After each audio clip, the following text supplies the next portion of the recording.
We'll be coming out of Matthew 20, 22 through 2 sons of mine. May they sit on your right and the other on your left in your kingdom. Jesus told them, you don't know what you're asking. Can you drink the cup I am going to drink? We can, they said. And Jesus said to them, you will indeed drink from my cup. But to sit at my right and left is not for me to grant.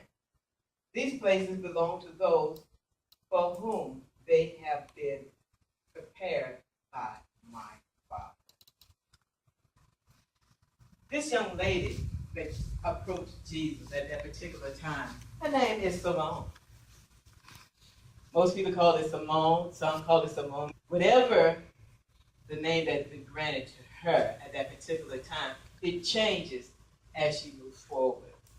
But fishing with their father, he asked them, come with me.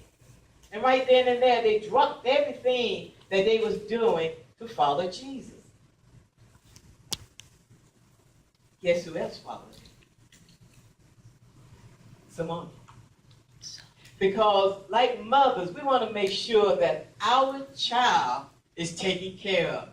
We want to make sure no matter what they might go through, because they are leaving the fold, that they are covered. Now, yes, she has faith in Jesus Christ, like all of us do today. But we got to have that what? That motherly touch to make sure that they're clothed right, they're eating right, they're doing everything possible for their children. Mm-hmm. The sacrifices that they will have to make day in and day out. And that's what she did. Because this was a long trip for Jesus. And for this trip to go forward, he went from town to town. And who took care of Jesus were these ladies. And that special one that we're talking about is Simone. She helped take care of Jesus. She made sure that he was clothed, his clothes was washed, he was fed, he was given the things that he needed to have. The same that she had done for her sons. Yes, her sons are always first in her eyes, right? Mm-hmm. Just like our children are first in our eyes.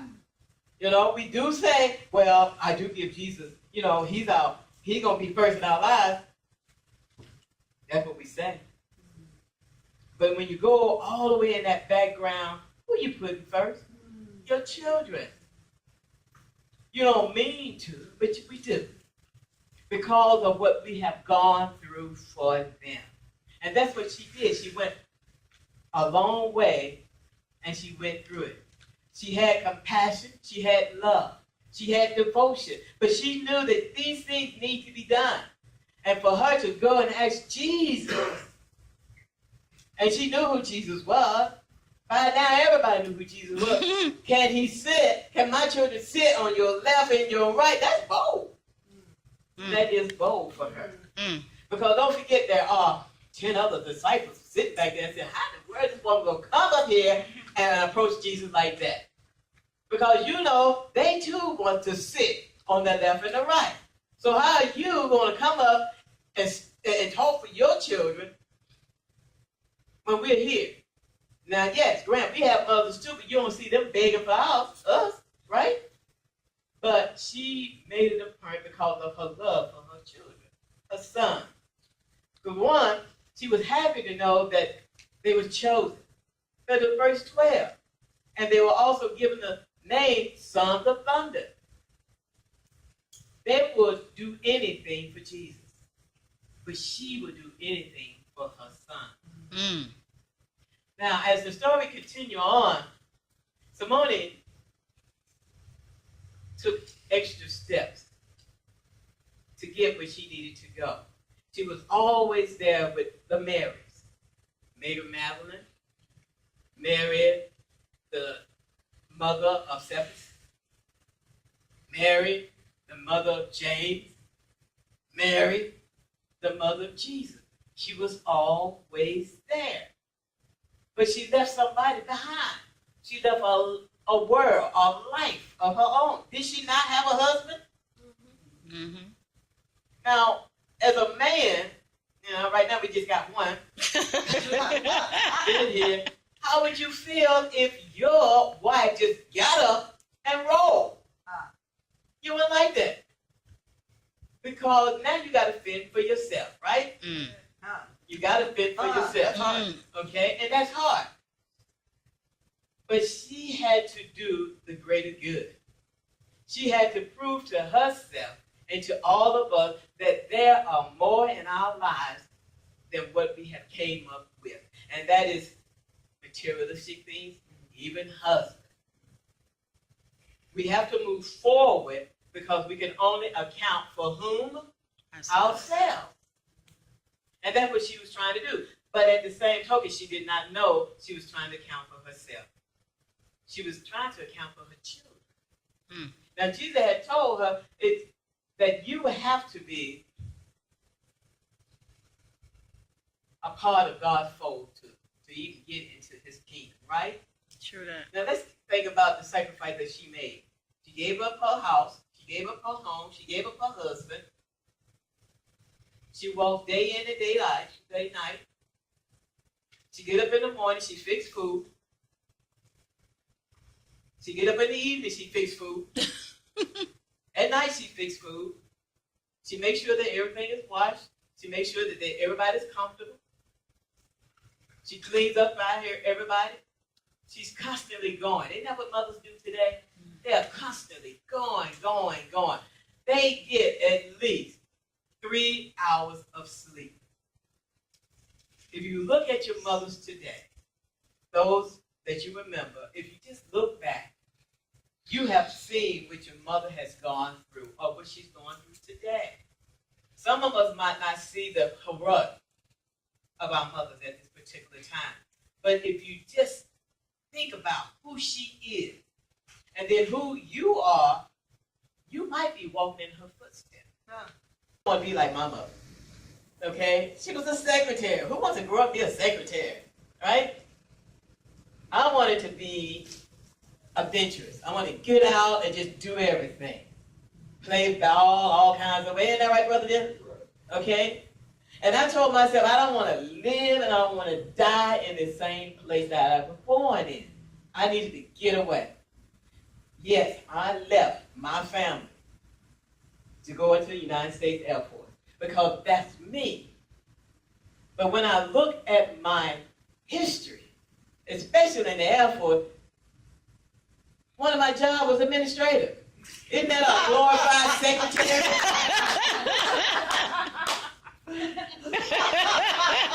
I said, now how in the world did I come back and do what I said I wasn't going to do? God tells us that I have made you in the image. But when you do it, you will turn it around and you're stepping in your mother's footsteps. And when you step into her footsteps, you might not see everything that she has done.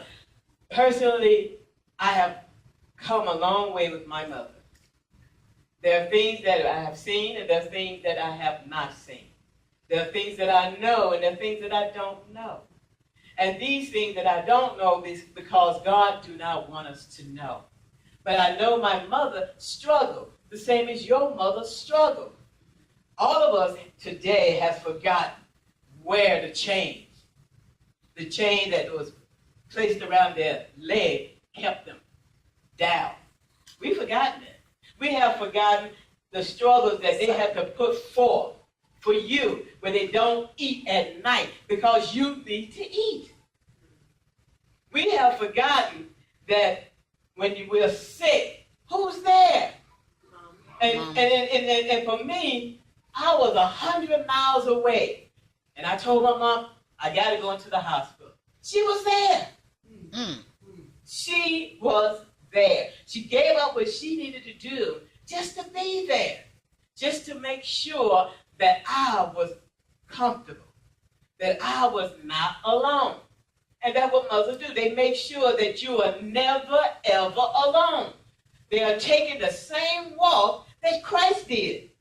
When he tells you, you will never, ever be alone. even after you pass, I'm going to still be with you. Mm-hmm. And they do. They do. They're going to still nurture you. They still going to make sure that everything that you need in life is provided. When we get older, we become adults. We don't even call our mother. Okay? We don't tell our mother how much we love them. We don't tell our mother, I know the sacrifices you gave up for us, but you know what? That was your life. That's how some of us feel. But at the end, when God calls our mother home, guess what? You're going to wish you said. That's right. That's right. And I know I do.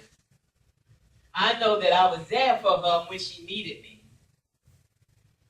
I know that I would never ever turn my back on her. But at the same token, I feel that I needed my life too. And sometimes I figure, I said, well, Mom, you might not see the things I see or do the things I do. But they do. Mm-hmm. You'd be surprised how much we do not talk about things and how much your mother knows, but you don't know. You think you're hiding a lot of stuff. Okay?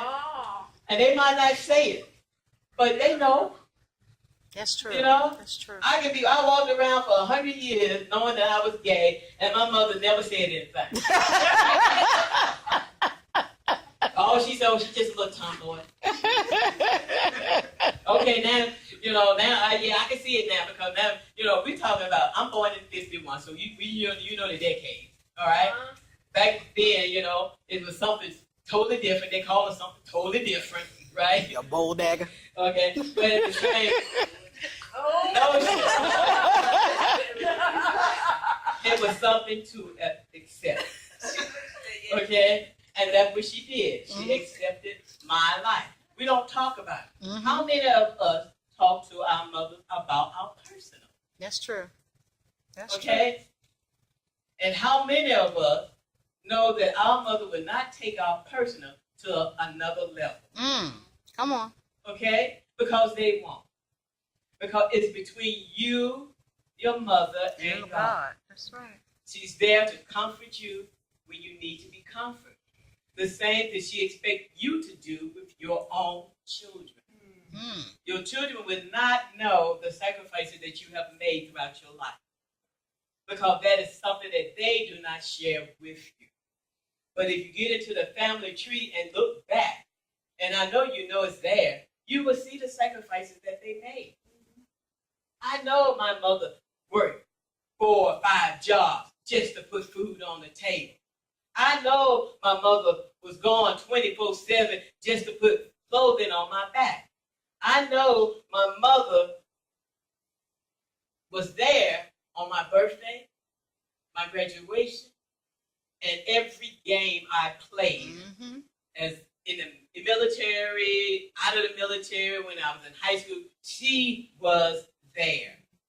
And I also know that she covered up lies for me.